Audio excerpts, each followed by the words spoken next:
Hello, this is Johanna Belazer presenting my case study on periodontal disease.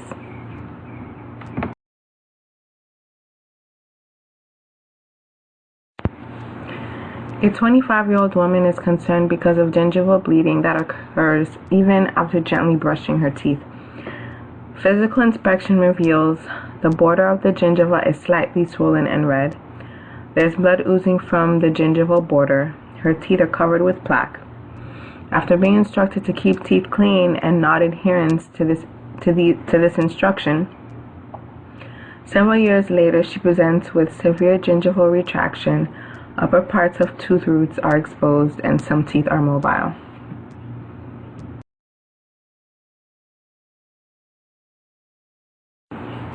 Some background information on periodontal disease.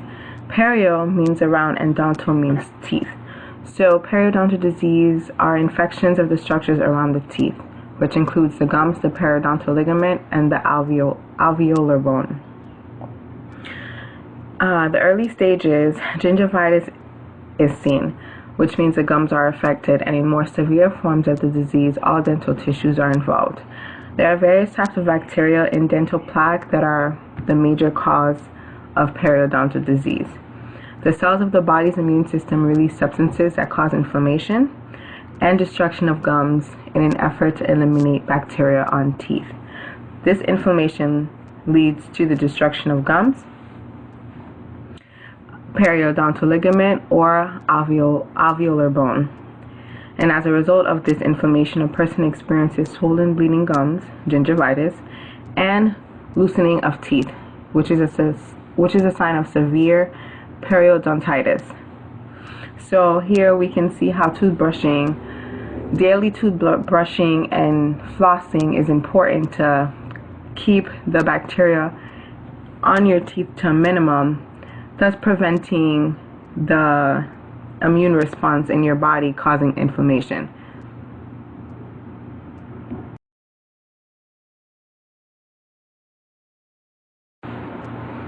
Practicing good oral hygiene and making regular trips to the dentist, as I said in my previous slide, once every 6 months or more if you have gum disease, prevents periodontal disease.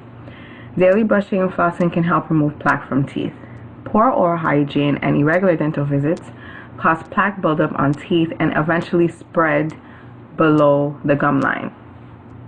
Bacteria are protected below the gum line because your toothbrush cannot reach.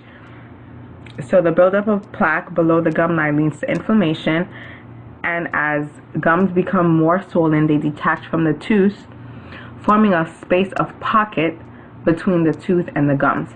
This results in more plaque accumulation since it becomes harder to remove. So we definitely don't want plaque to progress below the gum line because that's when, it becomes harder to control.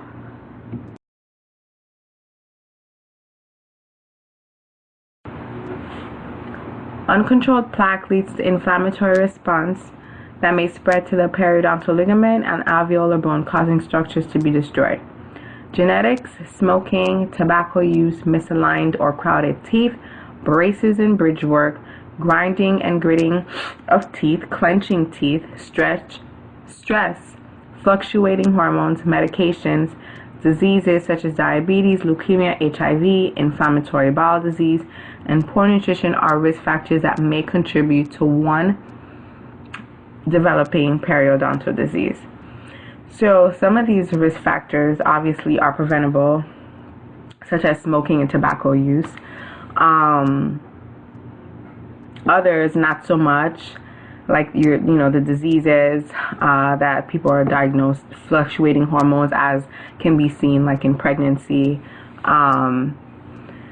So there's a lot of factors that can contribute to somebody developing periodontal disease. Some are preventable, some aren't.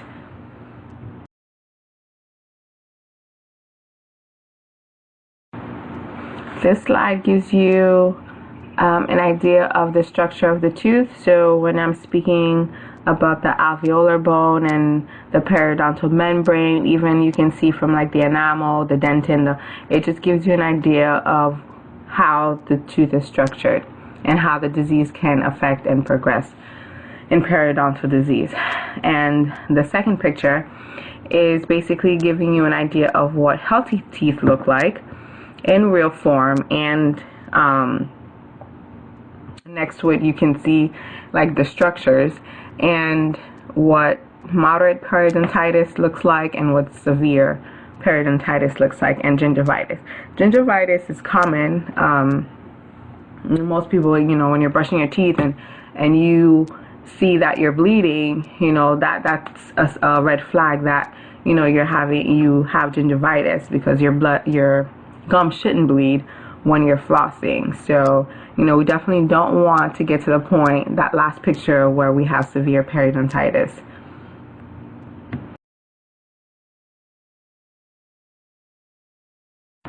My first research article in relation to this topic was entitled Systemic Conditions in Patients with Periodontal Disease. So the purpose of this study was to determine the prevalence of systemic conditions in patients with periodontal disease and to assess the association between periodontal disease and systemic conditions.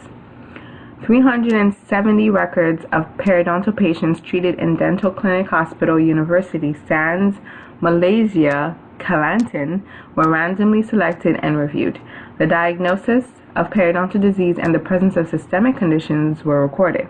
The severity of periodontal disease was divided into gingivitis and chronic periodontitis in its mild, moderate, and severe forms, according to probe and pocket depth.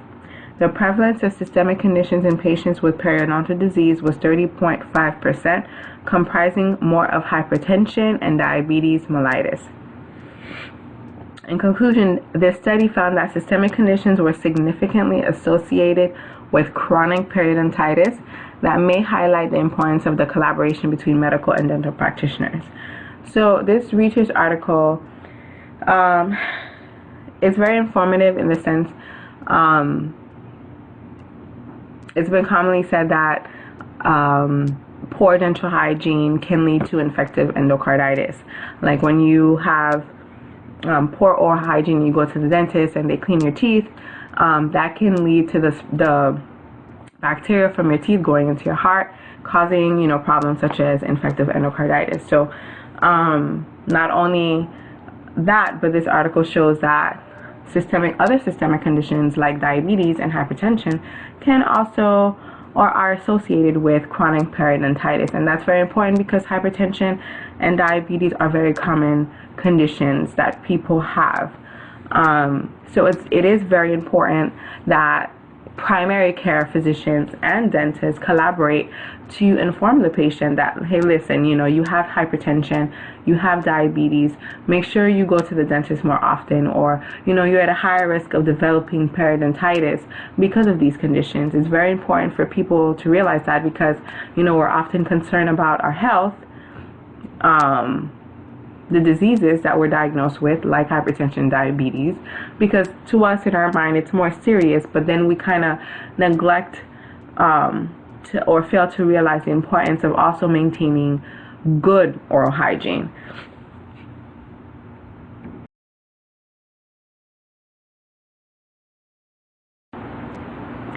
The second article was entitled Added Sugar and Periodontal Disease in Young Adults, an analysis of NHANES3 data. So the study evaluated the association between the frequency of added sugar consumption and periodontal disease in young adults by using the NHANES3 data. So the results showed data from 2,437 young adults aged 18 to 25 years old who participated in the NHANES3 from 1988 to 1994 were analyzed. We estimated the frequency of added sugar consumption by using food frequency questionnaire response.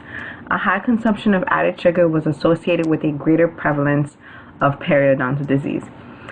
So, high frequency consumption of added sugars is associated with periodontal disease, independent of traditional risk factors, suggesting that this consumption pattern may contribute to the systemic inflammation observed in periodontal disease and associated non-communicable diseases.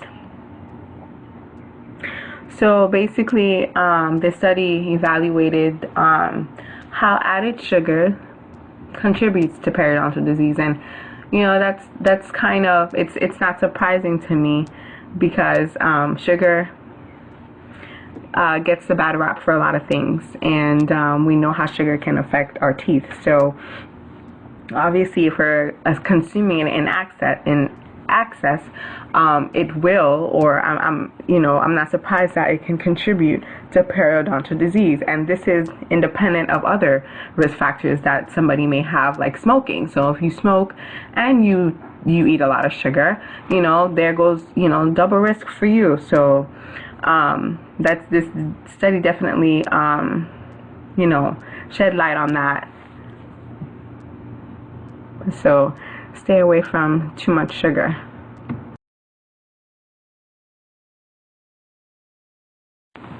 The last research article is entitled Probiotics for Periodontal Health, a review of the literature. So this was a literature review. Probiotics, which are defined as live microbes that confer health benefits to a host when consumed in sufficient quantities, may offer a low-risk, easy-to-use treatment option for periodontal diseases. The literature reviewed included clinical research since 2001 linking periodontal disease, pathogenesis, and probiotic treatment. There are many well-documented health benefits of probiotics, including relieving of inflammation and prevention of certain infections and allergies. Results of these studies suggest that probiotics may benefit periodontal health. Some of the most promising results occurred when the probiotic treatment was delivered in the form of a lozenge and combined with the traditional treatment of scaling and root planing. More research is needed to define the optimal strain or strains, therapeutic dosage, delivery mechanism, and patient profile for periodontal probiotics. Now, this article is very interesting to me because probiotics is a great thing for many things, including inflammation, which inflammation is one of the things that exacerbates periodontitis. And it's also good for things like your immune health. I mean, it's just, for your gut, it's a really good thing. So it's really interesting to me that, probiotics, according to the literature, may help with periodontal health. Obviously, this is still something that needs to be investigated further. But it's something that you can, pick up in the store. I mean, there's probiotics in yogurt, you can buy probiotic drinks. So it is something that's worth, investigating. I hope that, further research is done to see if that can help, because, that's just a simple solution. Even if it's not a cure-all for periodontal disease, it can probably help patients. And it wouldn't be only for the periodontal disease, but it would help with their overall health as well.